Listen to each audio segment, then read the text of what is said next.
चलिए दोस्तों, आज की इस वीडियो में बात करेंगे कि आखिर बोर्ड एग्जाम में एग्जाम देते समय हम कॉपी कैसे लिखे।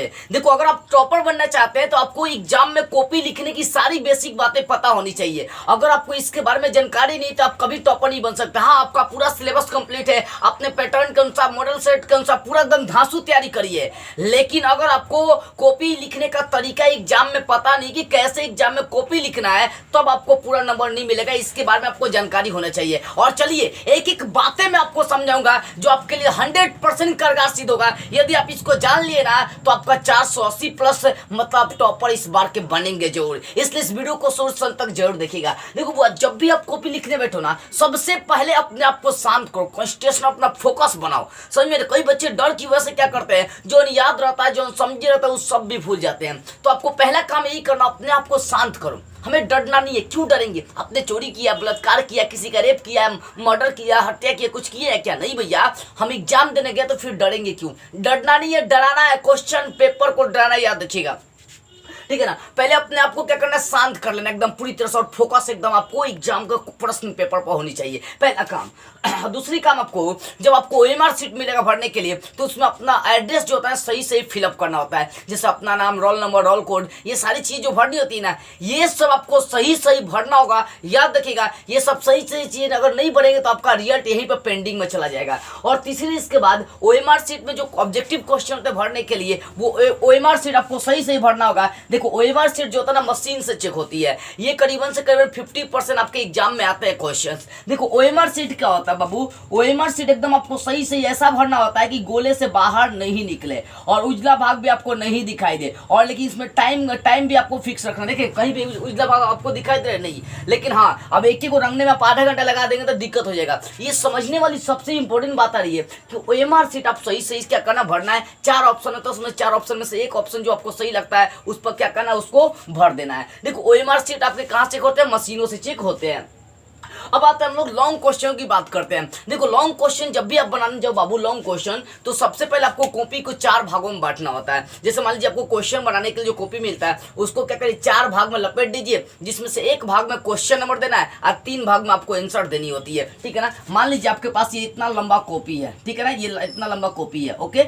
अब इस कॉपी को क्या करेंगे, मोड़ के इसको 4 भाग में मैं क्या करूंगा, डिवाइड कर दूंगा। अब 4 भाग में डिवाइड करने के बाद, जैसे मान लो प्रश्न नंबर 1 लिख रहा हो तो प्रश्न क्वेश्चन 1 लिख दूंगा और यहाँ पर क्या करूंगा, इसका जवाब लिखना शुरू कर दूंगा। यानी एक लाइन में आपको क्वेश्चन नंबर देना है और उसके बाद जो 3 लाइन बचा है उसमें आपको क्या करना, प्रश्नों का आंसर लिखना होता है। देखो, फिर से समझा रहा हूँ आपको, कॉपी को सबसे पहले कितने भागों में, 4 भागों में आपको बांटना है। उसके बाद आपको देखना है कि प्रश्नों का जो जवाब है ना, कोशिश करना लाइन बाय लाइन दे। मतलब ये कोशिश करना आपको कि मान लीजिए कि मेरा प्रश्न 1 के बाद 5 आ रहा है, 5 के बाद 6 आ रही है, तो आप ऐसे भी चल सकते हैं। लेकिन कई बार बच्चे गलती करते हैं, क्या 1 नंबर बनाएंगे, फिर 20 नंबर प्रश्न बनाएंगे, 20 नंबर के बाद फिर आ जाएंगे 4 नंबर, फिर एक बार चल जाएंगे, एक बार चल जाएंगे, मान लीजिए 22 नंबर चल जाएगा, 22 नंबर के बाद एक बार 5 नंबर प्रश्न बनाना शुरू कर देंगे। इससे एग्जामिनर का दिमागवा जो होता है ना, घिचमिचा जाता है। उस ससुरी का दिमागवा ऐसे होने हो जाता है, उसमें काट कूट के रख देता है। आप ज्यादातर कोशिश करो लाइन बाय लाइन प्रश्नों का जवाब दे। जैसे 1 नंबर के बाद 2 नंबर, 3 नंबर, 4 नंबर। अगर मान लीजिए 4 नंबर नहीं आ रहे तो 8 नंबर है तो 8 नंबर बनाइए, 8 नंबर के बाद 9 नंबर बनाइए, 9 नंबर नहीं आ रहे तो 15 नंबर प्रश्न बनाइए।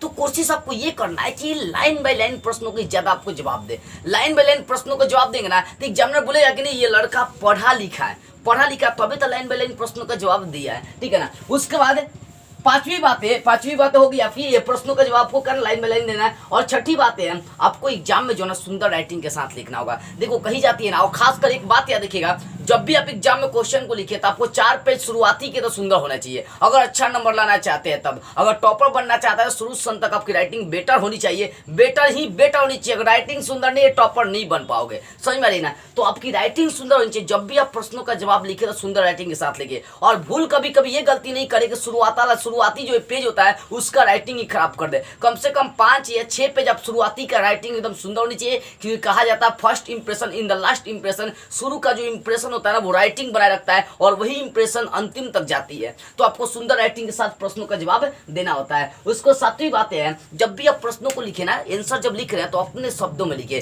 क्योंकि जो देखिए क्वेश्चन पेपर हमें मिलता है ना, उस पर लिखा रहता है कि परीक्षार्थी यथासंभव अपने ही शब्दों में उत्तर दे, लिखा रहता है। तो आप कभी अगर किताबी भाषा या गाइड से छाप कर लिखते हैं तो एग्जामिनर को शक हो जाता है। अगर किताबी भाषा लिखेंगे तो एग्जामिनर को शक हो जाता है कि वो लड़का गाइड लेके आया था, चीटिंग किया, तब जाके किताबी भाषा का आंसर लिखा है। और वही अपने लैंग्वेज लिखेगा, अपने भाषा में लिखेगा उसको, तो एग्जामिनर नहीं बोले ये लड़का तेज है क्योंकि अपने भाषा में लिखा है। तो जब भी प्रश्नों का आप जवाब दे तो अपने भाषा में कोशिश कर देने के लिए। और उसके बाद क्या होता है, कई बार बच्चों का प्रश्न कोई गलती है, मान लीजिए मैंने कोई प्रश्न लिखा हमसे, वो गलती हो गई, तो बच्चा क्या भोंक देता है, पूरा लेके एकदम भाड़ देता है। ऐसा गलती कभी नहीं करना, आपको भाड़ना बोलना नहीं है, बल्कि अगर मान लीजिए प्रश्न है ये गलती हो गया, काट कूट लगा देंगे और नीचे लिख देंगे गलत। क्या लिखेंगे?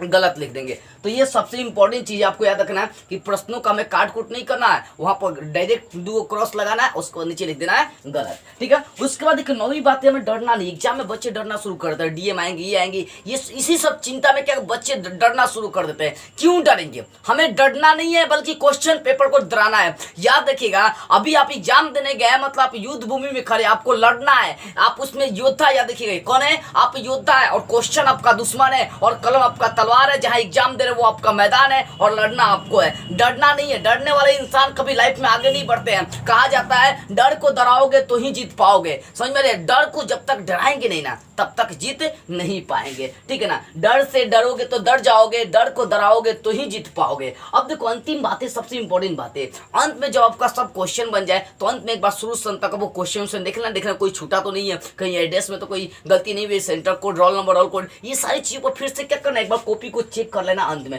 लेकिन याद देखिए ये सारा काम आपको 3 घंटे के अंदर भी करना होता है। जितना भी आपको टाइमिंग मिलता है उसी सब के बीच में आपको ये करना होता है। तो इतनी बातें मैंने आपको 10 बातें बताई, ये आपके एग्जाम के लिए बहुत ही कारगर सिद्ध हुई होगी। इसको आप क्या करिएगा, एक एक बातों पर जैसा गौर करिएगा, समझिएगा, और आपको लग रहा है कि इस वीडियो से कुछ सीखे ना, तो बाबू इस वीडियो को हर विद्यार्थी तक पहुंचा दीजिए जो इस बार टॉपर की तैयारी कर रहे हैं, जो एग्जाम में कॉपी लिखते समय ये गलती ना करे, उन सारे विद्यार्थियों तक आप पहुंचा दीजिए। ठीक है ना? तो बस आज की इस वीडियो में इतना ही। जय हिंद, वंदे मातरम।